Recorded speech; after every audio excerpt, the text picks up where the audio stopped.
Okay, welcome back to FIREX IIT everyone, and we are carrying forward the lecture series, revision series for NEET, and last time we covered gravitation. मैंने आपको gravitation revise करवा दिया था, and in the same way हम लोग इस बार पढ़ने वाले हैं rotation. थोड़ी सी तकलीफ होती है बच्चों को इस चैप्टर में, बट आप चिंता ना करें, मैं कोशिश करूंगा कि आपको इसमें you can also see I am also wearing rotation on rolling on inclined plane, the same t-shirt I am wearing. Just मुझे दिखा कैमरे में. Anyhow, so let's start the chapter rotation. तो सबसे पहले रोटेशन पढ़ने से सबसे पहले जो हमको रोटेशन में इसको RBD भी कहा जाता है, रिजिड बॉडी डायनामिक्स. तो हमें पहले तो रिजिड बॉडी के बारे में पता होना चाहिए कि रिजिड बॉडी क्या है. सो रिजिड बॉडीज क्या होते हैं? ऐसी body which are non deformable, है ना, नॉन डिफॉर्मेबल. इससे मेरा तात्पर्य क्या है? मेरा तात्पर्य है कि non deformable bodies are those bodies जिनके दो पॉइंट्स के बीच का डिस्टेंस हमेशा फिक्स होता है. दो पॉइंट्स के बीच का डिस्टेंस हमेशा फिक्स होता है. दूसरी बात मैं लिख देता हूं कि रिजिड बॉडीज वो बॉडीज होती हैं in which whether they are at rest और इन मोशन, इन दोनों के बीच का डिस्टेंस कभी चेंज नहीं हो सकता. In which the distance between two points on the body remains fixed no matter whether the body is in motion or at rest.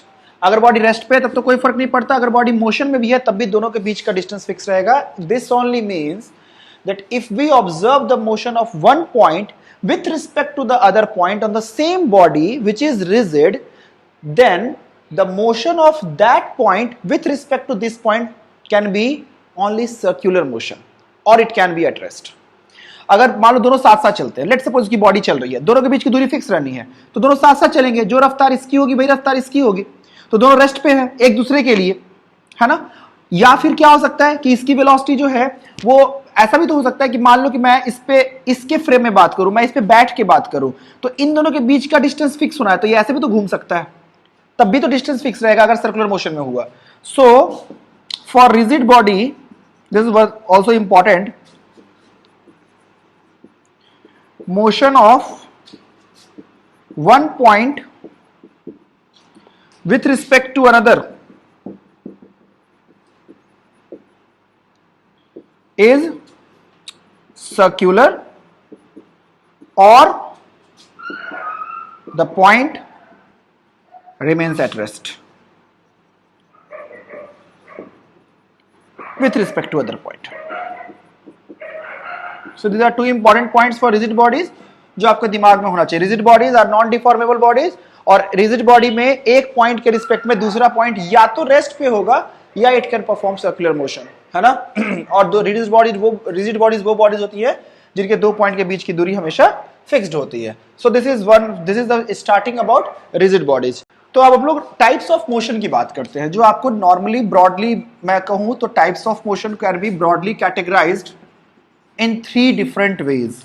So first one is pure translation. Pure translation से मेरा तात्पर्य क्या हुआ कि अगर कोई body है, let's suppose rigid body के बारे में बात करूंगा, कुछ ना लिखूं तो रिजिड बॉडी ही होगी, ठीक है. तो मान लीजिए कि सारे पॉइंट्स एक साथ चल रहे हैं, सारे पॉइंट की रफ्तार सेम है, तो क्या होगा? सारे पॉइंट्स एक साथ चलेगा. हाँ, जैसे मान लो कि यहां पे जाके एक तो ऐसे पाथ था, एक इस तरह का पाथ है, यहां पे बॉडीज जो है वो ऐसे चल रही है, तो किसी भी पॉइंट पे पूरे बॉडी की रफ्तार एक साथ बदल रही है. यहां पे सारे बॉडी की रफ्तार एक साथ एक ही डायरेक्शन में जा रहा था, यहां पे बॉडी की रफ्तार का डायरेक्शन बदल रहा है बट सबका डायरेक्शन चेंज हो रहा है. सो दोनों ही ट्रांसलेशन के एग्जांपल है, but this is linear motion, linear translatory motion, and this is curvilinear motion.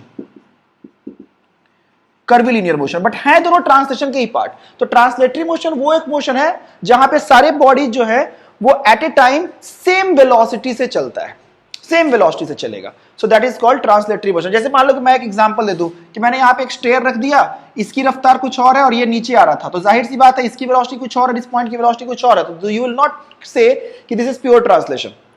Got my point? So this is pure translation. Okay, now second type of motion is pure rotation. Okay, so pure rotation जहां पे जहां पे क्या होगा, body जो है हर point की velocity जो है वो अलग अलग हो सकती है और हर में भी पॉइंट जो है वो सर्कुलर मोशन में जा सकता है ना।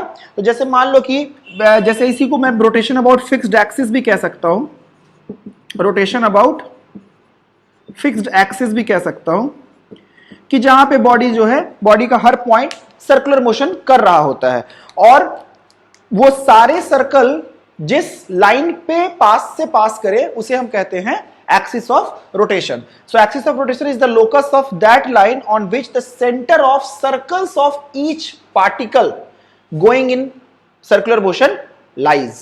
जैसे मान लेते हैं कि मेरे पास रॉड थी, इस रॉड को मैं ऐसे घुमाऊं तो क्या सारे पॉइंट, ये पॉइंट ऐसे सर्कल में जा रहा है, ये ऐसे जा रहा है, ये पॉइंट ऐसे सर्कल में जा रहा है, ये पॉइंट ऐसे सर्कल में जा रहा है, इन सब का सेंटर इस लाइन पे लाई कर रहा है, इसे हम कहते हैं एक्सिस ऑफ रोटेशन. क्या मेरी बात क्लियर है? तो ये मेरा एक्सिस ऑफ रोटेशन कहलाएगा अगर ये ऐसे की तरफ मूव कर रहा है. तो अगर इसी रॉड को अगर मैं उठा के ऐसे घुमा दूं, ऐसे घुमा दूं, मान लो ये रॉड था, इसी रॉड को मैं ऐसे घुमा दूं, ऐसे, अब ऐसे घूम रहा है, तो सारा ये वाला पॉइंट मान लेते हैं, तो थोड़ा पतला मान लो, थोड़ा ज्यादा अच्छा लगेगा. ऐसे रॉड था, ये वाला ऐसे घूम रहा है इस वाले एक्सिस के अबाउट. अब क्यों ऐसा कहा? देखो ये वाला ऐसे सर्कल में घूम रहा है, ये ऐसे सर्कल में घूम रहा है, ये ऐसे सर्कल में घूम रहा है, सब पॉइंट जो है सर्कल का वो यहां पे लाई कर रहा है, इस लाइन पे लाई कर रहा है. सो this is my axis of rotation. Normally हम स्क्रू रूल से दे देते हैं कि जैसे भी ये ओमेगा घूम रहा है तो उसके थंब का डायरेक्शन में हमारा एक्सिस ऑफ रोटेशन आएगा, है ना. ये ऐसे घूम रहा था तो थंब का डायरेक्शन ऐसे आया, राइट हैंड स्क्रू रूल से हम एक्सिस ऑफ रोटेशन बता देते हैं. बट गौर करने वाली बात यह है कि इन सब मोशंस में जो एक्सिस ऑफ रोटेशन है वो फिक्स्ड है. इसलिए जो प्योर रोटेशन होता है वो एक ऐसा मोशन होता है जहां पे axis of rotation is fixed. एक और मोशन की हम बात करेंगे जहां पे आप उसको कंबाइंड रोटेशन प्लस ट्रांसलेशन कहते हैं, CRT, combined rotation plus translation, जहां पे ये फिक्स्ड जो एक्सिस है वो भी मूव कर सकता है.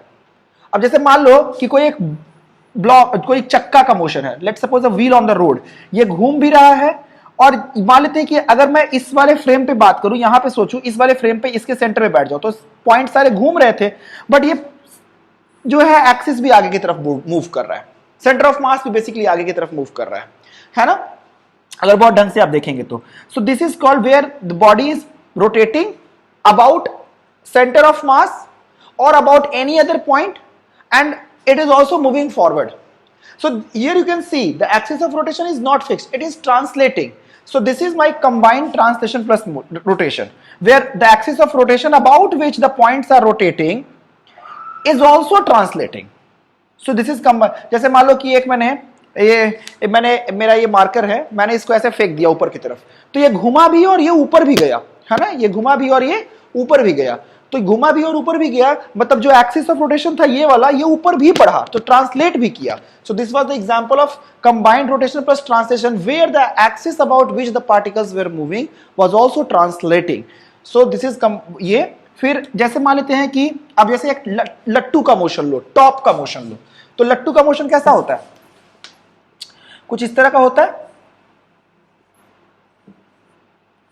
ऐसे मान लो है, और ये ऐसे घूमता जाता है ना, ऐसे ऐसे पूरा, है ना, इस तरह का सर्कल, एक तरह का, ये मान लो इसका एक्सिस ऑफ रोटेशन था, हर पॉइंट पे लट्टू ऐसे ऐसे घूम रही थी और ये ऐसे ऐसे घूमता जा रहा है.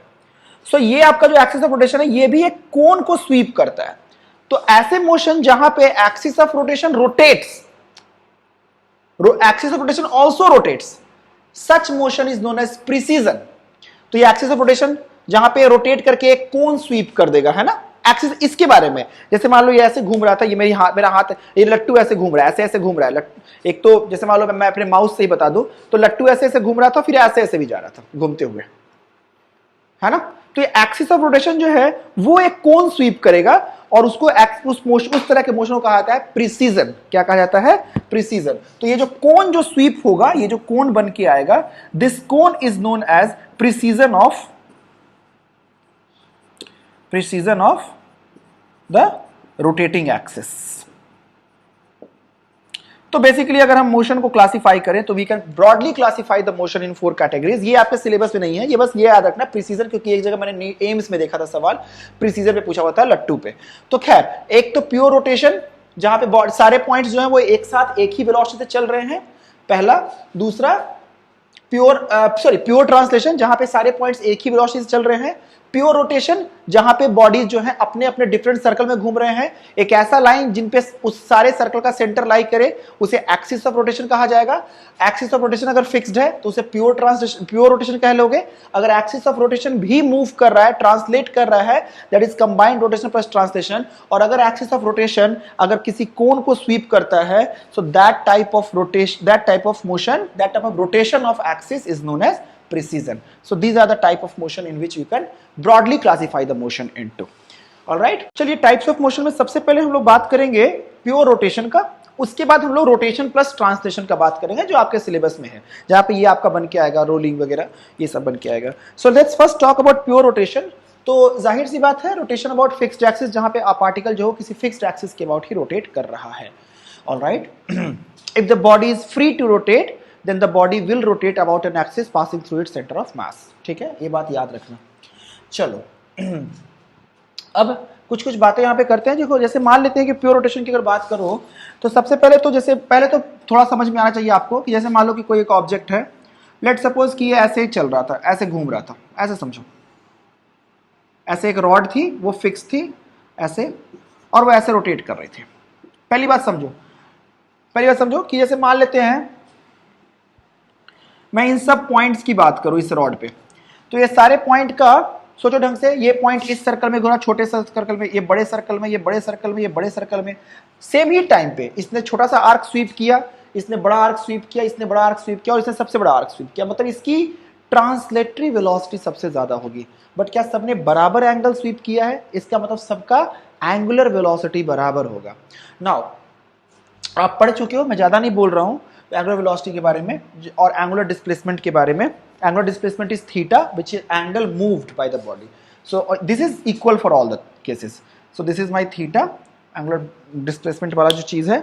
और अगर बात करोगे, सो अगर मान लेते हैं यहां से यहां तक मूव किया है, so v is equal to R omega. Basically क्या होता है, v is equal to omega cross R. ये भी पूछा जाता है, ठीक है, याद रखना, v is equal to omega cross R पूछ देते हैं कभी कभी। ओमेगा वेक्टर दे देंगे, आर वेक्टर दे देंगे, आपसे v वेक्टर पूछ लेंगे। So v is equal to omega cross R, ये याद रखेंगे आप। ठीक है, तो हर पॉइंट की वेलोसिटी अलग अलग है, स्पीड अलग अलग है, बट हर सबका क्या बराबर है, omega. And these are screw vectors, है ना। आप राइट आर्म को कम कर्ल करते हो तो आपका थंब बाहर की तरफ पॉइंट करता है, in a very crude way you can say, that is a very naive way to say, कि स्क्रू वेक्टर्स के तरह हम इसको डिफाइन कर सकते हैं, बट आपके लिए तो काफी है। ठीक है, so v is equal to omega cross R, vector v is equal to omega cross R. तो आप लिख सकते हैं इस पॉइंट का रफ्तार omega 1 is equal to omega 2 is equal to omega 3 is equal to omega 4, but v1 v2 v3 v4 v5 omega 5, but v1 mod speed की बात करें is less than v2 mod, is less than v3 mod, is less than v4 mod and is less than v5 mod। But ये बात important है कि हर point का की angular velocity बराबर होगी। अब अगर हर पॉइंट की अगर एंगुलर वेलोसिटी बराबर है तो rate of change of angular velocity will also be equal for all the points. So उसको कहते हैं angular acceleration, the rate of change of omega. So alpha 1 will be equal to alpha 2 will be equal to alpha 3 will be equal to alpha 4 will be equal to alpha 5। इसलिए alpha काफी important होता है क्योंकि वो हर point पे same हो जाता है। तो ये आपको एग्जांपल समझ में आना चाहिए, ठीक है, कि हर पॉइंट पे ओमेगा क्या है, what is omega, rate of change of theta, and what is alpha, rate of change of omega. अगर अल्फा है तो एंगुलर स्पीड चेंज होगा, ये सर्कुलर मोशन में आपने पढ़ा है। ठीक है, अब यहाँ पे एक रिलेशन जो बन के आता है, हालांकि सर्कुलर मोशन में आपने पढ़ा है बट फिर भी मैं बता दे रहा हूं, ये alpha into R, R alpha is equal to a tangential बन के आता है ना। बेसिकली अल्फा का आप अगर आर से मल्टीप्लाई कर दोगे, आर अल्फा आप पढ़ ले तो direct, but R alpha tangential acceleration देता है, एक्सेलरेशन का tangential component which is responsible for changing the angular speed. तो अब यहाँ पे अगर आप देख लोगे तो जिस तरह से आप 3 इक्वेशंस ऑफ मोशन पढ़ते हो, alpha is equal to alpha vector is equal to D omega by D T, पहली चीज ये हो गया, और omega is equal to D theta upon D T, ये 2 बातें आप याद रखेंगे। और इसको यूज कर सकते हैं काइनेमेटिक्स में, कई तरीके के सवाल होते हैं, ओमेगा का फंक्शन दे देता है तो अल्फा पूछ लेता है, थीटा का फंक्शन दे देता है ओमेगा पूछ लेता है, इंटीग्रेट करवा सकते हैं, वो सब नॉर्मल काइनेमेटिक्स है, ठीक है। यहीं पे 3 इक्वेशंस ऑफ मोशन जैसे s is equal to U T plus half A T square, v is equal to U plus A T and v square is equal to U square plus 2as आप use करते हैं, तो ठीक उसी तरह से यहाँ पे 3 इक्वेशंस ऑफ मोशन जो बन जाता है वो क्या बन जाता है, v final is equal sorry omega final is equal to omega initial plus alpha into t, है ना, analogous with kinematics what you have studied, fine, and theta is equal to omega initial into t plus 1/2 alpha t squared and omega final squared is equal to omega initial squared plus 2 times alpha theta। so ये 3 equations of motion है जहां पे alpha constant है तभी ऐसा हो पाएगा, ठीक है, क्योंकि these equations are only valid for uniform circular uniform motion, और for circular motion or for rotational motion these equations are valid only if alpha is a constant, so these are the cases। तो यहाँ पे आप इसको use करके सवाल के form में रहेंगे, आप कर लेंगे इसको, ठीक है। आगे चलते हैं, चलो और देखो सवाल करते हैं। एक कह रहा है सवाल, देखो प्रोजेक्ट किया हुआ है, a disk rotates with a disk rotates about a fixed axis where omega is equal to, देखो omega varies according to time with equation at plus b, ये ओमेगा का फंक्शन दिया हुआ है टाइम के साथ, ठीक है। समय 0 पे t बराबर 0 पे कह रहा है omega not is equal to 1 radian per second और थीटा नॉट कह रहा है 2 radian per second at t is equal to 0, this has been given, and at t is equal to 2 second omega 2 लिख रहा है आपका 5 रेडियंस पर सेकेंड, सवाल में लिखा हुआ है, देखिए। अब आपसे पूछा जा रहा है कि determine the angular position theta and angular acceleration alpha when t is equal to 4 seconds. तो जाहिर सी बात है ओमेगा दे रखा है आपको, let's first find out omega. So let's we need to evaluate this a and b। So t की जगह 0 रख दीजिए, तो b बराबर क्या आ जाएगा, देखिए ओमेगा नॉट, और ओमेगा नॉट की वैल्यू कितनी थी 1 is equal to a into 0 plus b, तो b की वैल्यू तो 1 आ गई। और एक पोजीशन आपको और दे रखा है, t is equal to 2 second पे ओमेगा 2 दे रखा है, तो t इज इक्वल टू यहाँ पे 2 रख दिया और ओमेगा 2 की वैल्यू हो गई 5, सो a इंटू 5 प्लस b की वैल्यू हम निकाल चुके हैं ऑलरेडी 1, सो a की वैल्यू कितनी आ जाएगी, मैंने कुछ गड़बड़ तो नहीं किया, 2 बेटा, a इंटू 2 सेकेंड्स पे कह रहा है ना, सो ये वैल्यू की वैल्यू कितनी हो जाएगी 4 is equal to 2a, a is equal to 2 units, it is in proper unit, so don't worry about it। so omega will be equal to, जो हमारा फंक्शन बन गया ओमेगा का, ये आपका बन गया 2t plus 1। अब आपके पास ओमेगा आया हुआ है, now what you need to evaluate, you need to evaluate the position at t is equal to 4 second, angular position। so omega can be written as d theta upon dt is equal to 2t plus 1। हालांकि आप देख रहे हो कि omega is equal to 2t plus 1 दिया हुआ है, omega initial plus sorry omega initial plus alpha T, alpha यहाँ पे 2 है, और तो क्योंकि आपको दिख रहा है कि omega is linear in time, so alpha must be a constant, तो आप वहां भी कर सकते थे, बट मैं नॉर्मली कर दे रहा हूं इंटीग्रेशन से ही। So d theta is equal to 2t plus 1 dt, now integrate it, t is equal to 0 पे शायद लिख रखा है उसने theta not is 2 radians and t is equal to 4 seconds पे हमें थीटा निकालना है, so theta minus 2 is equal to 2t plus 1, 2t का इंटीग्रल 2t स्क्वायर बाई 2 हो जाएगा, सो ये t स्क्वायर आ गया और dt का इंटीग्रल t हो गया, और ये आपका आ जाएगा इंटीग्रल बेटा 0 से लेके 4 तक, at e equal to 0 this term goes away and at 4 this is equal to 16 plus 4 plus 2, so this is theta at 4 seconds is equal to 22 radians। and alpha के लिए क्या कर लोगे, that is constant d omega by D t. आप differentiate करोगे you will get 2 radians per second square. Unit is also important.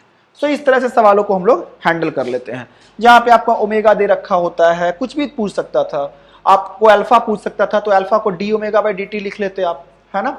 सो आप कुछ भी कर सकते हैं, तो आप यहां से आप, और या फिर omega into d omega by D t भी, d omega by d theta भी लिख सकते हैं, जैसे v d v by d x लिखा रहता है। तो कई तरह के सवाल बन सकते हैं, मैं उसको करा नहीं रहा हूं, आपको समझ में आया होगा। चलिए अब आओ, ये एक इंपॉर्टेंट टॉपिक है मोमेंट ऑफ इनर्शिया, जिससे सवाल आने की सबसे प्रबल संभावना होती है। सबसे ज्यादा प्रबल संभावना अगर है, so the question is most likely to come from this topic. इसलिए प्लीज ढंग से पढ़ना, थोड़ा समझाता हूं ढंग से। मोमेंट ऑफ इनर्शिया है क्या? मोमेंट ऑफ इनर्शिया बेसिकली अगर देखा जाए तो दैट इज कि इनर्शिया का मूवमेंट, ओके।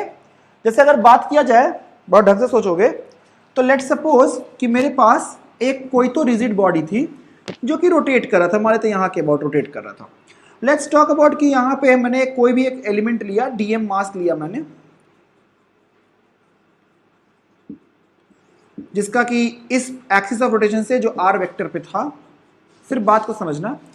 तो अगर मान लेते हैं कि मैं इसके अबाउट इसकी काइनेटिक एनर्जी की बात करूं, तो काइनेटिक एनर्जी कितनी हो जाएगी बताओ? मान लेते हैं ये ओमेगा से रोटेट कर रहा था, तो कितनी हो जाएगी kinetic energy? 1/2 dm into V square, and v is R omega, है ना। ये तो ऐसे घूम रहा है, तो आर स्क्वायर ओमेगा स्क्वायर। अब बात को समझना ढंग से। ओमेगा से घूम रहा था, इस तरीके से हो रहा है।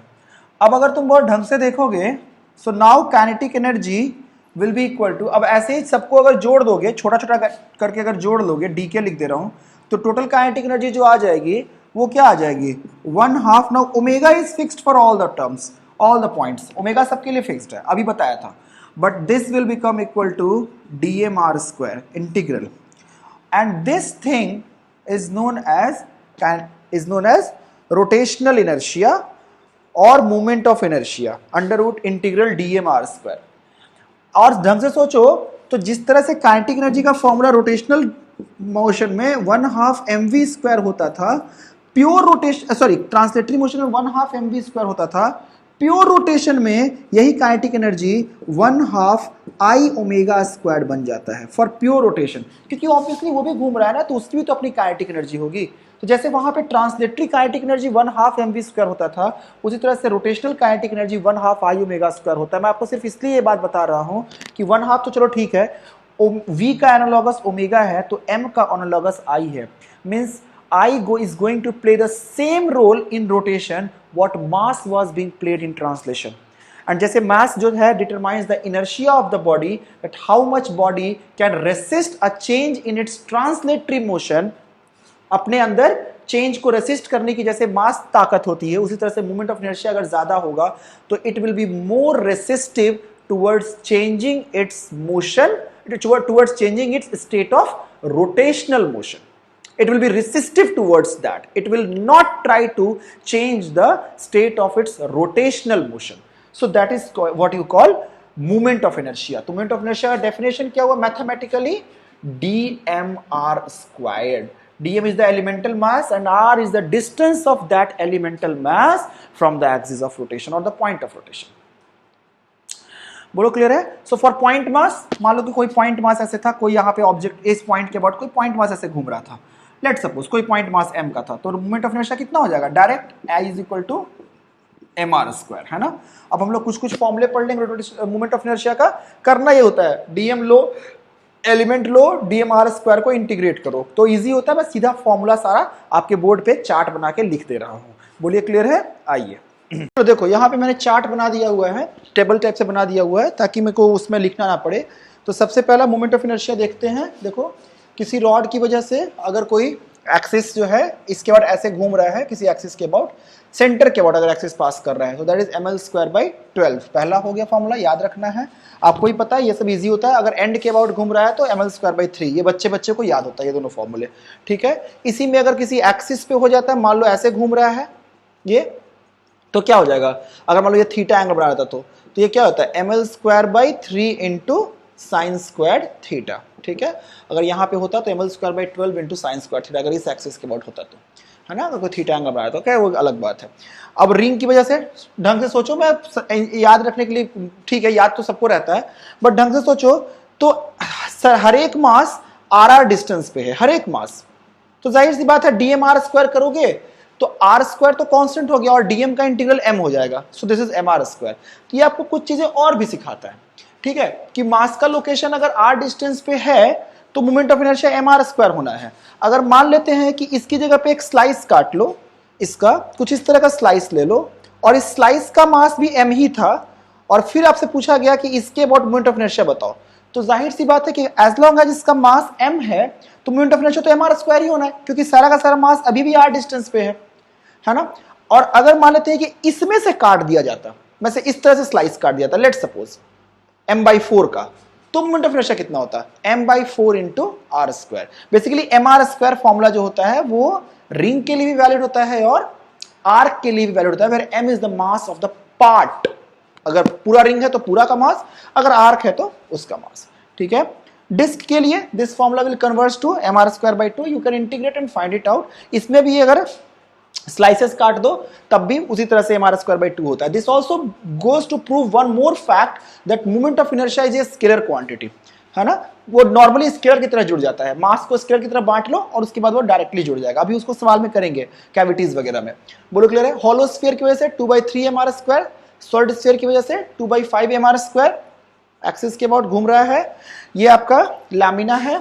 अब देखो मान लेते हैं इस सेंटर के अबाउट बात करोगे, ऐसे ऐसे अगर घूमेगा 1-1, ये है आपका, ऐसे ऐसे घूमेगा, जाहिर सी बात है तो क्या करोगे आप ये वाला पोर्शन को आप ऐसे करके चिपका लो, और फिर ये वाला चीज सिर्फ आपका घूम रहा है, ऐसे पीट पीट के देखोगे तो ये वाला कितना हो जाएगा mb²/12, सेंटर के अबाउट हो गया ना, ये तो ये वाला केस हो गया, रॉड जो कि ऐसे घूम रहा था। अगर आप इसके अबाउट देखोगे तो ये पूरी चीज ऐसे घूम रही है, तो ये वाला पूरा पोर्शन जो है बस ऐसे देख लो, पीट दो, तो ये पूरा l लेंथ का रॉड जो है वो ऐसे घूम रहा है, तो ml²/12 हो गया। अगर आप इसके अबाउट बात करोगे तो ये पूरा का पूरा पोर्शन ऐसे घूम रहा है एंड के अबाउट, तो एंड के अबाउट ml²/3 होता है, तो l यहाँ पे b हो जाएगा, तो mb²/3 हो गया। इस एंड के अबाउट देखो तो क्या हो जाएगा, ये वाला लेंथ पूरा घूम रहा है तो ml²/3 हो जाएगा, सिंपल, ठीक है। सॉलिड कोन की वजह से 3/10 mr², याद रखोगे एक्सिस ऑफ द कोन के अबाउट, ठीक है। हॉलो कोन की वजह से again axis of the cone के about mr²/2, same as solid cylinder, same as disc, आपका ये बन के आता है। सॉलिड सिलेंडर का इस वाले एक्सिस के अबाउट अगर बात करोगे, सेंट्रल एक्सिस के अबाउट, जो कि इसका अपना एक्सिस नहीं है, उसके परपेंडिकुलर है वो, तो याद रखना ये mr²/4 प्लस mh²/12 होता है। इसको कई जगहों पे ये भी बोल देते हैं कि इधर से पीटते हैं तो h²/12 और इधर से बोलते हैं तो mr²/2, उस तरह से भी निकाल सकते हैं। तो ये बन के आया आपका। देन आफ्टर ये एक ट्रायंगुलर लैमिना है, उसके अबाउट mh²/6 होता है बेस के अबाउट, इसके अबाउट घूमेगा तो, ठीक है। तो ये सारी चीजें आप याद रखेंगे, इतने सारे। अब यहां से दो फॉर्मूले हैं जो मैं आपको, अच्छा एक छोटा सा सवाल मैं आपसे पूछता हूं यहीं पे, कि अगर मान लेते हैं कि एक सॉलिड स्फीयर है, इसके अंदर एक आइडियल फ्लूइड भर दिया गया, इसके अंदर आइडियल फ्लूइड डाल दिया गया, तो आपसे मोमेंट ऑफ इनर्शिया पूछा गया, तो क्या होगा 2/3 mr² या फिर 2/5 mr², मतलब इसको कैसे बिहेव करवाओगे। ये आइडियल फ्लूइड अगर है तो क्या नॉन विस्कस होगा, तो सिर्फ ये हॉलो स्फीयर की तरह मूव करेगा, तो it will treat like an hollow sphere, so it will be 2/3 mr², वेयर m is the mass of the sphere part only. बोलो क्लियर है। सो आपको देखना भी है कि बाई पार्ट वो, क्योंकि अगर मान लो कि आइडियल फ्लूइड है तो विस्कोसिटी है ही नहीं, तो अंदर वाला पार्टिकल जो है वो मूव करेगा ही नहीं, साथ साथ वो रेस्ट पे ही रहेगा, तो इस कारण से दैट इज mr², 2/3 mr²। बोलो क्लियर है। सो ये चीज था आपका मोमेंट ऑफ इनर्शिया। अब यहाँ पे दो थ्योरम्स बन के आते हैं, उसके बारे में हम लोग, अब ये बेसिक फॉर्मूला तो हमने पढ़ ही लिए, बट उससे आपको ज्यादा कवरेज नहीं मिलती, एक बहुत बढ़िया कवरेज मिलती है आपके दो बहुत स्टैंडर्ड फॉर्मूले होते हैं उनसे। सबसे पहले परपेंडिकुलर एक्सिस थ्योरम की बात करेंगे। परपेंडिकुलर एक्सिस थ्योरम क्या कहता है? पहली बात, ये सबसे इंपॉर्टेंट बात ये है कि valid only for laminas, 2 dimensional body, जैसे ये लैमिना है इसके लिए वैलिड है, ठीक है, valid only for laminas, not for 3 dimensional body. This is very important, this is very crucial to note, ठीक है। तो आपको जिस भी लामिना में किसी भी एक्सिस के अबाउट अगर आपको मोमेंट ऑफ इनर्शिया चाहिए, लेट सपोज कि मुझे इस वाले एक्सिस के अबाउट मोमेंट ऑफ इनर्शिया चाहिए which is perpendicular to the lamina, तो आप क्या करो कि आप प्लेन में 2 लाइंस पकड़ो which should be perpendicular to it. So 1 1 2 2, this 2 lines are perpendicular to it. तो अगर take 2 perpendicular lines in the plane of the lamina, then the moment of inertia about an axis perpendicular to the plane and passing through the line of intersection, passing the point of intersection of those 2 lines, जिस भी फिर से हिंदी में बोल रहा हूं कि अगर मान लेते हैं कि आपको एक ऐसे एक्सिस के अबाउट मोमेंट ऑफ इनर्शिया चाहिए जो कि लैमिना के परपेंडिकुलर है, तो आप लैमिना में 2 परपेंडिकुलर लाइंस कंसीडर करें, उनके इंटरसेक्शन के थ्रू आप उस लाइन को पास करवाएं जिसके थ्रू आपको मोमेंट ऑफ इनर्शिया निकालना है। मान लेते हैं इस लाइन के थ्रू, सेंटर के थ्रू निकालना था जो कि परपेंडिकुलर था, तो हमने इस तरह के 2 लाइंस कंसीडर कर लिए जो कि आपस में परपेंडिकुलर हैं। अब आपको नेचुरली, आपको नॉर्मली इन दोनों इन दोनों लाइंस के अबाउट मोमेंट ऑफ इनर्शिया पता होता है। तो अगर मान लेते हैं कि ये वाला मेरा जो आई निकालना था, I required, that is equal to I11 plus I22। ऐसा नहीं कि सिर्फ यही होगा, आप कोई भी 2 लाइंस कंसीडर कर सकते थे जो कि परपेंडिकुलर होने चाहिए। क्योंकि इसका अबाउट लिखना आसान था इसलिए मैंने ये लिखा। तो अगर मान लेते हैं कोई भी इरेगुलर शेप ले लो, अगर मुझे इस वाले एक्सिस के अबाउट मोमेंट ऑफ इनर्शिया चाहिए which is perpendicular to the plane of the lamina, then consider 2 lines which are perpendicular to each other and their intersection point should pass through the axis of rotation about which you have to find out the moment of inertia. Then the moment of inertia, the sum of the moment of inertia about 2 considered lines will be equal to the moment of inertia about the line perpendicular to the plane of the lamina and passing through the point of intersection of 2 such lines. Is the point clear? All right. Now parallel axis theorem, ये हर तरह के body के लिए valid होता है और parallel axis theorem कहता है कि I about any point will be equal to I about, ऐसे मत लिखो, I about any axis is equal to ICOM plus MR square. अभी बहुत कुछ बोलना है इस पे।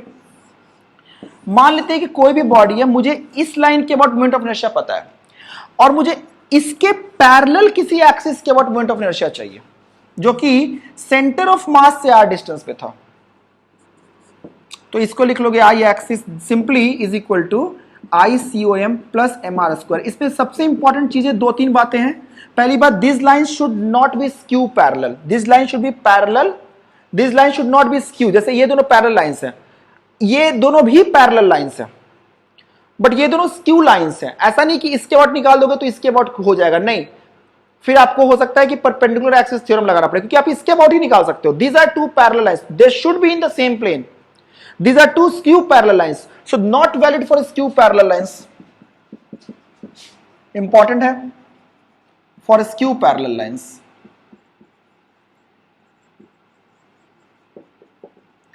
और एक्सिस जो होगा वो सेंटर ऑफ मास से शिफ्टिंग होगी।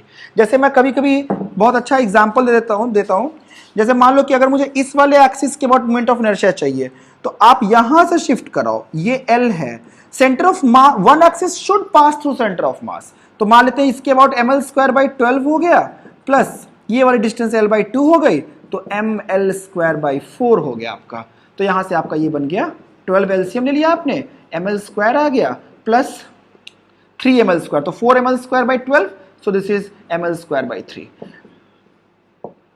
अगर मुझे इस वाले पॉइंट के बाद मोमेंट ऑफ इनर्शिया चाहिए तो ml स्क्वायर बाई 3 प्लस मान लेते हैं कि L बाई 4 था, तो क्या लिखोगे, ml square by 3 plus ml square by ml by 4 कर दे रहा हूं, ये डिस्टेंस L बाई 4 है, का होल स्क्वायर। बेटा ये गलत है, सही क्या है, ml square by 12 plus ml by 4 का whole square. This is ICOM, this is not about any arbitrary axis. इस बात का हमेशा ध्यान रखना शिफ्टिंग कराते समय। So this is perpendicular axis theorem, that one of the, you have to shift the you have to shift the axis parallel to the axis which passes through the center of mass. Parallel बोल रहा हूं, दो should not be skew parallel. So इन सब बातों का ध्यान रखें, ठीक है। चलिए फिर हम लोग अब क्वेश्चंस करते हैं थोड़े से, ठीक है। आपके क्वेश्चन आपके डिस्क्रिप्शन बॉक्स में दिया हुआ है पीडीएफ के फॉर्म में, तो आप उसको ट्राई कर लीजिएगा। मैं करा देता हूं थोड़े क्वेश्चंस आपको।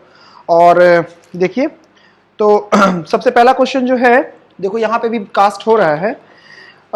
To heavy particles having masses m1 and m2 in a plane perpendicular to PQ are at a distance of r1 and r2 respectively. What is the moment of inertia of the system about axis PQ? Okay. What is the moment of inertia of the system about an axis passing through m1 perpendicular to the line joining m1 and m2? What is the moment of inertia of the system about an axis passing through m1 and m2? देखो बेटा, point mass है, पहली बात ये समझ के चलना है कि पॉइंट मास है, कुछ नहीं दिया तो पॉइंट मास है। तो पॉइंट मास अगर है, तो अगर कोई एक ऐसे एक्सिस की बात करो जो वहीं से पास कर जाए, कोई भी एक ऐसा एक्सिस हो जो वहीं से पास कर जाए, है ना, ऐसे हो गया, ऐसे हो गया, या फिर कोई अंदर जाता हुआ बाहर जाता हुआ एक्सिस हुआ, तो आर की वैल्यू तो जीरो हो गई ना, तो मोमेंट ऑफ इनर्शिया क्या हो गया, जीरो। तो if the axis passes through the point mass itself, then the moment of inertia about that axis will be zero, ठीक है। तो इस कॉन्सेप्ट पर ही ये सवाल है पर्टिकुलरली बेस्ट। अब यहां पे एक मास आपका दे दिया है m1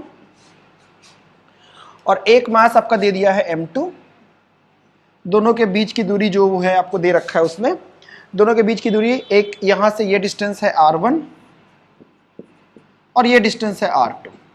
तो अगर आप इस वाले एक्सिस के बाद अगर मोमेंट ऑफ इनर्शिया बोलोगे तो क्या लिख लोगे, m1 r1 square plus m2 r2 square. Moment of inertia जो स्केलर क्वांटिटी डायरेक्ट जुड़ जाता है।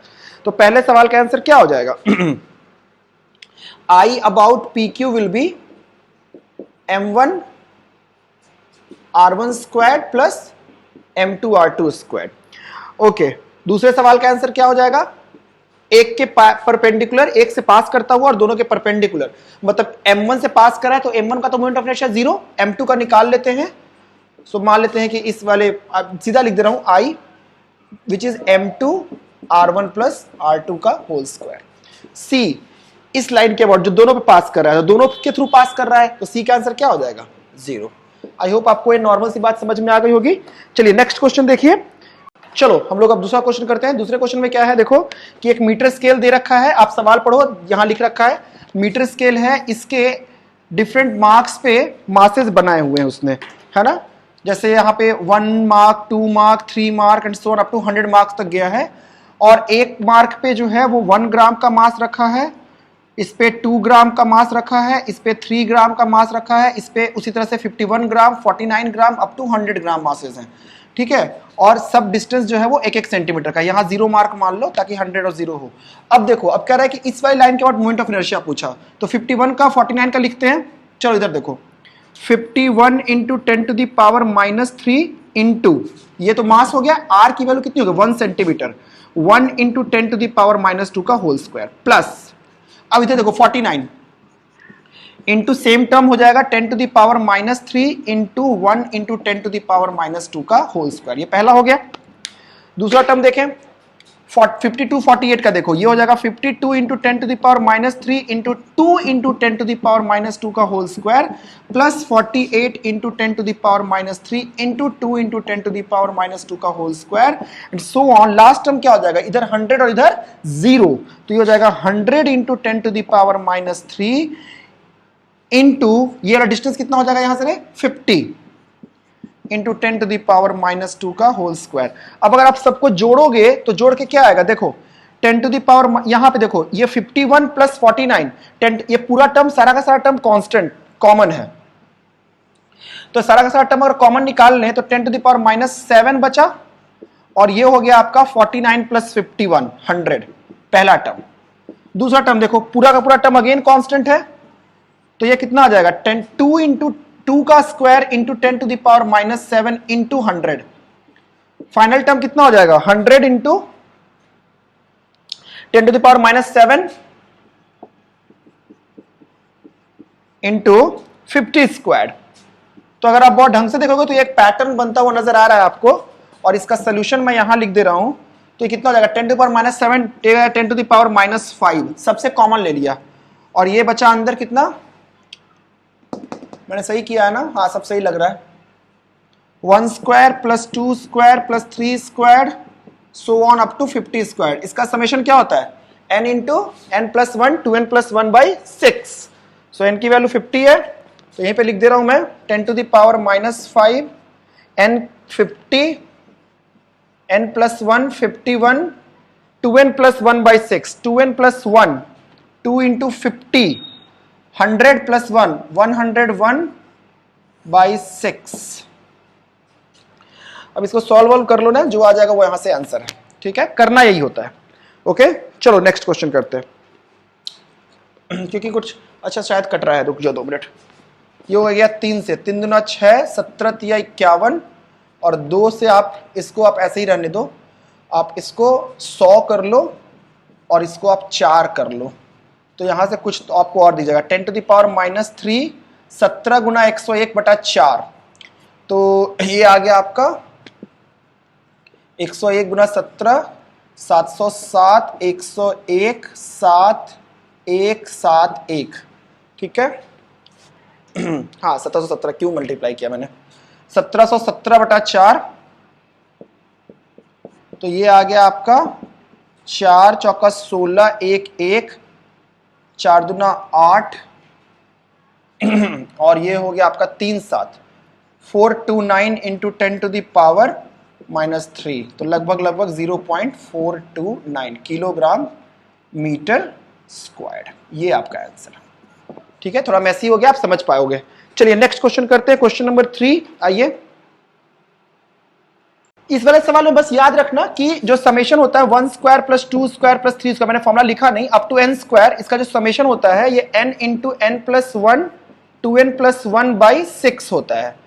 एक पहला फॉर्मूला, दूसरा फॉर्मूला आपका अगर 1 plus 2 plus 3 up to n तक रहे तो ये n into n plus 1 by 2 होता है। ये तो आप लोग कई जगह यूज करते हो, ये 1 square plus 2 square plus 3 sorry cube, 1 cube plus 2 cube plus 3 cube and so on up to n cube रहे, तो इसका फॉर्मूला होता है n into n plus 1 by 2 के होल स्क्वायर का, n into n plus 1 by 2 का whole square. तो ये फॉर्मूले भी आप याद रखेंगे, ये यूज में लिया जा सकता है। ठीक है, मैंने लिखा नहीं था इसलिए मैंने फिर से इसको बोल दिया। चलिए नेक्स्ट चलते हैं। Each of radius a, mass m are placed with their center on the four corners of the sides. Calculate the moment of inertia of the arrangement about any diagonal of the square and any side of the square.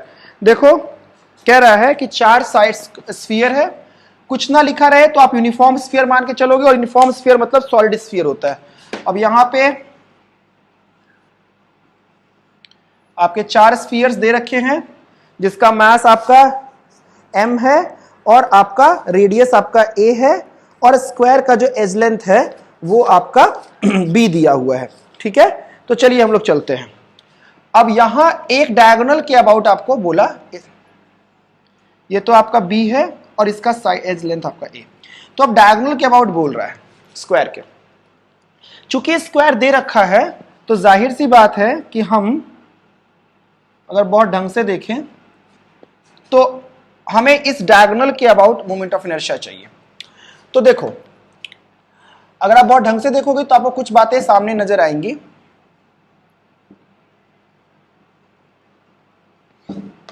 इस वाले का और इस वाले का तो moment of inertia direct निकल जाएगा 2/5 mr², और इस वाले का आपका जो मोमेंट ऑफ इनर्शिया है वो आपके इस वाले के अबाउट आपको 2/5 mr² पता है, इस वाले का 2/5 mr² पता है। इसको आपको शिफ्ट करना पड़ेगा पैरेलल एक्सिस थ्योरम से। तो देखिए एक तो इसका लिख लेते हैं 2/5 mr² ma² प्लस इसका भी 2/5 ma² लिख लेते हैं, प्लस इन दोनों का भी 2/5 अपने अपने एक्सिस के अबाउट तो लिख ही लो। इसका क्या लिख लोगे 2/5 ma², और ये डिस्टेंस कितना हो जाएगा, ये b है, सो दिस इज b√2, उसका आधा, तो ये क्या हो जाएगा b√2/2, that is b/√2, right. तो ये आ जाएगा 2/5 ma² प्लस यहां से शिफ्ट कराया तो क्या लिखा गया M B by root two का होल स्क्वायर, मतलब M B square by two, और ऐसे दो टर्म्स हैं, है ना, तो इसको 2 से डायरेक्टली मल्टीप्लाई कर लो। तो अब ये क्या आ जाएगा, देखो बेटा बन के 2/5 M A square, 2/5 M A square, ये आपका आ गया 2/5 M A square into 4 plus 2/5 sorry plus 2 into M B square by 2, है ना। तो ये बन के आ गया आपका 8/5 M A square plus M B square, and this is the answer to the problem. तो ये डायगोनल के अबाउट हो गया, ठीक है।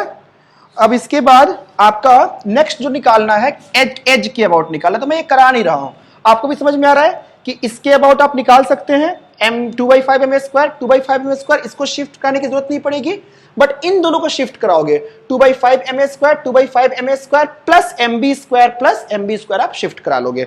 अब उसके बाद आप इसका आंसर निकाल सकते हो, ठीक है। चलिए नेक्स्ट क्वेश्चन करते हैं। चलो देखो नेक्स्ट क्वेश्चन क्या कह रहा है, the angular position of a point on the rim of rotating wheel is given by, theta का दिया हुआ है, टाइम के साथ रिलेशन दिया हुआ है, where theta is in radian, T is in second, what is the angular velocities eight.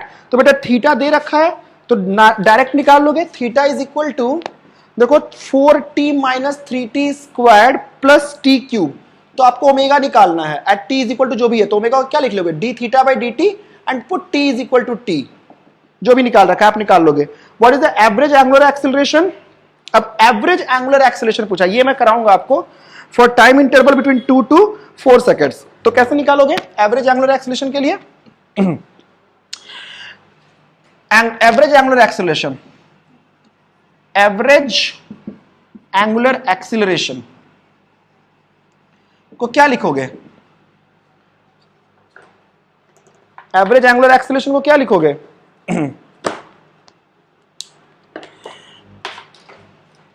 Change in angular velocity delta omega upon delta T total, omega final minus omega initial. तो आपका 2 second पे आप यहां पे, चलो मैं निकाल ही देता हूं, D theta by D T which is equal to omega differentiated 4 minus है ना, 4 minus 6t plus 3t squared. अब आप t की जगह पे 2 पुट कर लो और t की जगह 4 पुट कर लो, तो omega at 2 is equal to 4 minus 12 plus 4 3 जा 12, तो ये तो 12 से 12 कट गया, तो ये आ गया 4 radian per second, and omega eight 4 निकाल दो, तो ये कितना हो जाएगा 4 माइनस 6 4 जा 24 एंड 4 4 जा 16 इंटू 3 48, तो 48 और 5 52 माइनस 24, ये हो जाएगा आपका 28। तो एवरेज एंगुलर एक्सेलरेशन क्या हो जाएगा, final omega minus initial omega, 28 minus 4, तो 24 बाई टाइम कितना हो गया 2 seconds, 4 minus 2, alpha average 28 minus 4 upon total change in angular velocity upon total time taken, average बोल रहा है, इंस्टेंटेनियस नहीं बोल रहा, अपॉन 4 माइनस 2, तो ये 24 बाई 2 ये हो जाएगा 12 रेडियन पर सेकेंड स्क्वायर, ये हो गया, ठीक है। What is the instantaneous angular acceleration at time, instantaneous के लिए क्या करोगे, d2 theta upon dt square निकाल लो, ये क्या हो जाएगा, दैट इज अल्फा इंस्टेंटेनियस, इसको वैल्यूज को पुट कर लो, एक बार इसको डिफरेंशिएट, ये 0 हो जाएगा, ये -6 प्लस 6t, t की जगह पे 2 रख दो, तो 12 माइनस 6, अब जो भी है वैल्यू निकालते रहना, ये हो गया, ठीक है। चलो नेक्स्ट क्वेश्चन करते हैं। चलो देखो एक वेरिएबल डेंसिटी वाला है, find the moment of inertia of a rod about an axis passing through one end से A and perpendicular rod if linear mass density of the rod depends on the distance from A, lambda is equal to ax plus beta. देखो कुछ नहीं है यहाँ पे, कोई खास बात नहीं है, लैम्डा दे दिया है जो कि डिपेंड कर रहा है ax plus alpha x plus beta, और इसके बाद मोमेंट ऑफ इनर्शिया पूछा, क्या करोगे, x पे जाओ, dx का एलिमेंट बनाओ, इसका मास क्या लिखोगे dm will be equal to lambda dx, lambda की वैल्यू लिख लो अल्फा x प्लस बीटा, ऐसे ही करते सवालों को, इनटू dx, छोटा सा मोमेंट ऑफ इनर्शिया लिख लो dm di that is equal to dm into x square, dm is what alpha x plus beta into x square dx, ठीक है, dm alpha x plus beta into dx into x square. Now integrated from कहां से कहां तक, 0 से लेके L तक, length L है ना रॉड की, बस खत्म हो गया, अब जो आ जाए वो आंसर है, इंटीग्रेट करते रहना।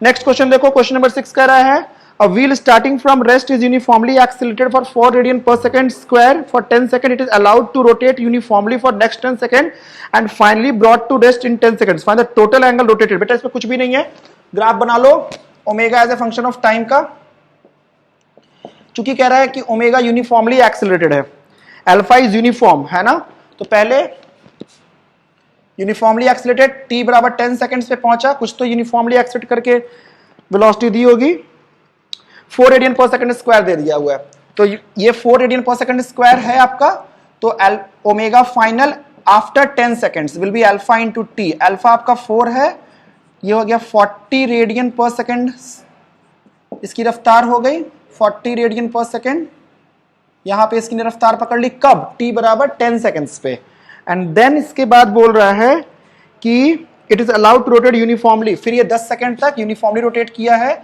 अगले ही 10 सेकंड में ये वापस आया है, मतलब सेम अल्फा -10 के साथ वो वापस आया होगा मैग्नीट्यूड वाइज, बस अब एरिया अंडर द कर्व क्या दे देगा, omega dt that is theta angle rotated, इसका एरिया निकाल लो, area under the curve answer आ जाएगा, कहो तो मैं कर दूं, ये 40 है, ये 10 है, ये भी 10 है, ये भी 10 है, अब आंसर निकाल लेना, एरिया ऑफ द ट्रेपीजियम है, सिंपल, मैं तो सामने बोल रहा हूं 40 गुना 10 400, 40 गुना 10 का आधा 200, 200 तो 800 आंसर, ठीक है। चलो फिर नेक्स्ट क्वेश्चन करते हैं। चलो देखो ये कैविटी टाइप एक सवाल है जिसमें कह रहा है कि एक डिस्क में से एक कैविटी काट के निकाल दी गई है, एक डिस्क है, इस डिस्क में से एक कैविटी काट के निकाल दी गई है,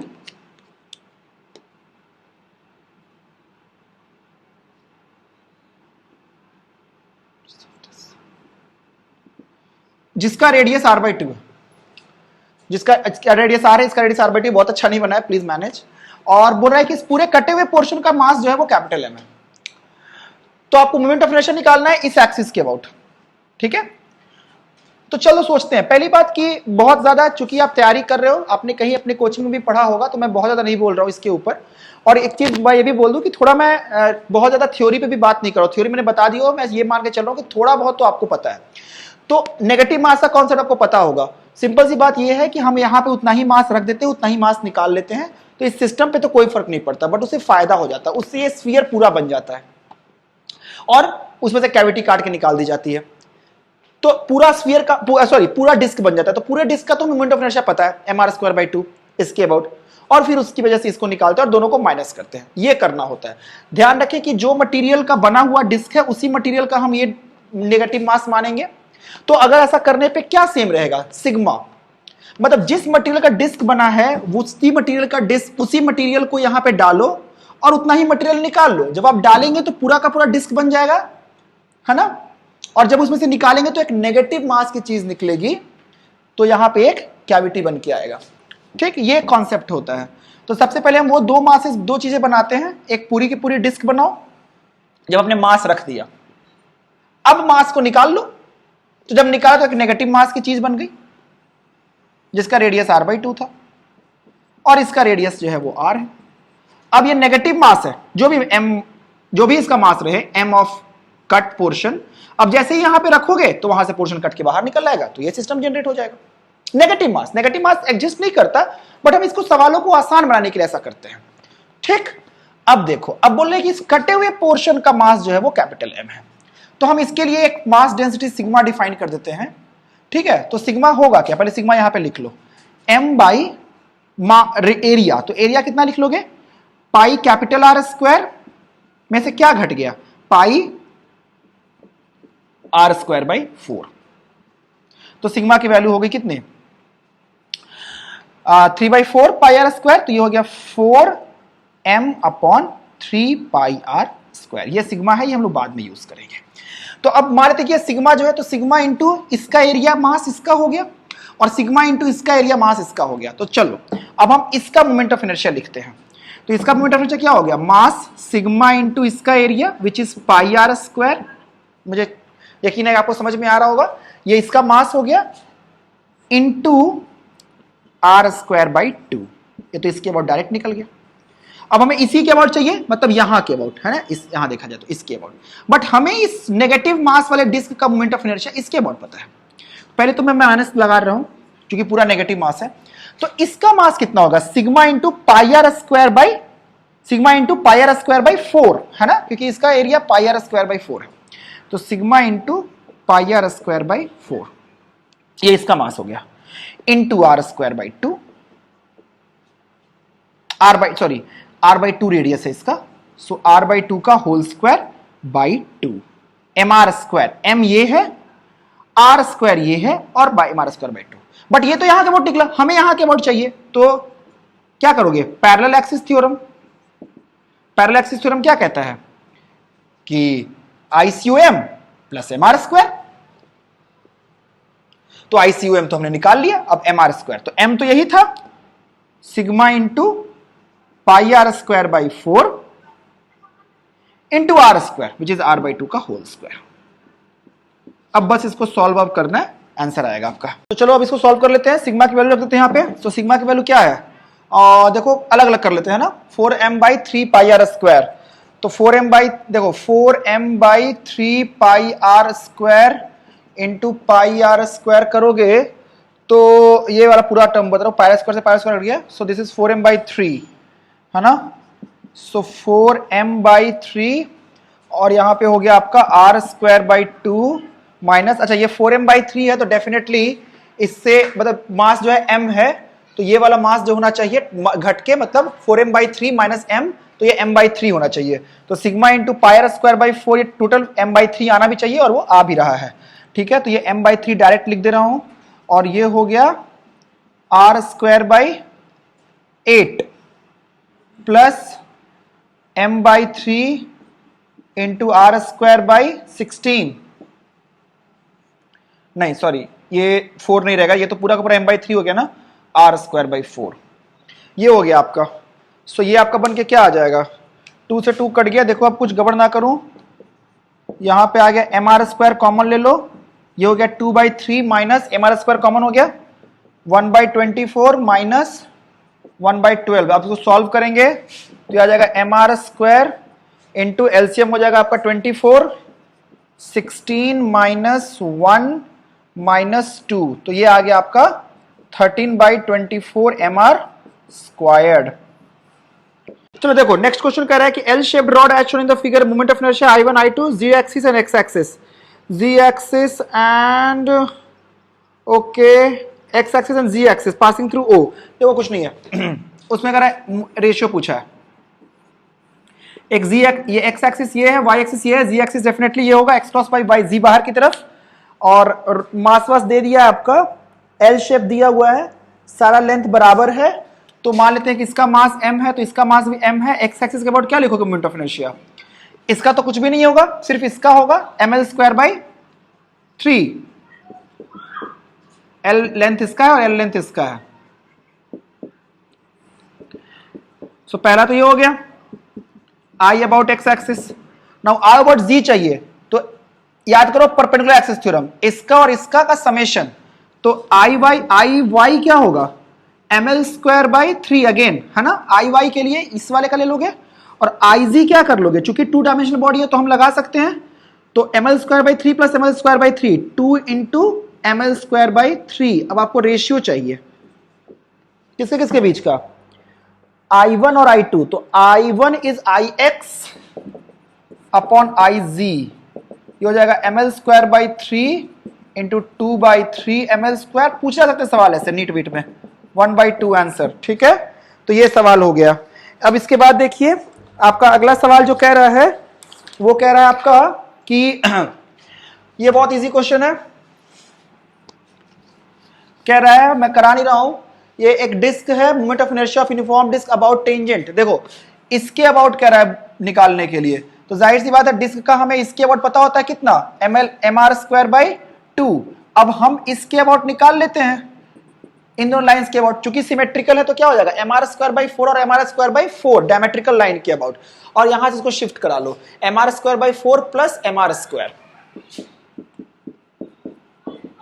सो this is 5 by 4 M R square करा दिया। चलो ठीक है, अगला क्वेश्चन क्या कह रहा है, देखो अगले क्वेश्चन में फिर से कैविटी काटी गई है, अगेन सवाल वही है तो कराने की जरूरत नहीं है। 11th भी आप लोग खुद से ट्राई कीजिए, 12th में देखिए मैंने फॉर्मूला बताया हुआ है, लैमिना दिया हुआ है, किसके अबाउट मोमेंट ऑफ इनर्शिया पूछा है? Moment of inertia of triangular lamina about the axis of rotation A B के अबाउट। तो आप पढ़ चुके हो क्या होता है, mh²/6। तो एल की वैल्यू दी हुई है, तो आंसर क्या हो जाएगा direct, ml²/6। So that's it. तो ये हमारा मोमेंट ऑफ इनर्शिया था, और थोड़ा बहुत मैंने आपको काइनेमेटिक्स ऑफ रोटेशनल मोशन पढ़ाया, जहां पे मैंने आपको बताया कि ओमेगा d θ/dt होता है और अल्फा d ओमेगा/dt होता है। अल्फा टेंजेंशियल और अल्फा रेडियल भी आपको पता होना चाहिए सर्कुलर मोशन के अकॉर्डिंग। सो अब यहां पे रोटेशन का पहला पार्ट खत्म होता है। इसके बाद वाले लेक्चर में हम लोग रोटेशन का bodies in equilibrium, torque about a point, angular momentum conservation and pure rolling, ये 4 टॉपिक्स हम लोग कल के लेक्चर में खत्म करेंगे। तब तक आप लोग ख्याल रखें। Thank you so much.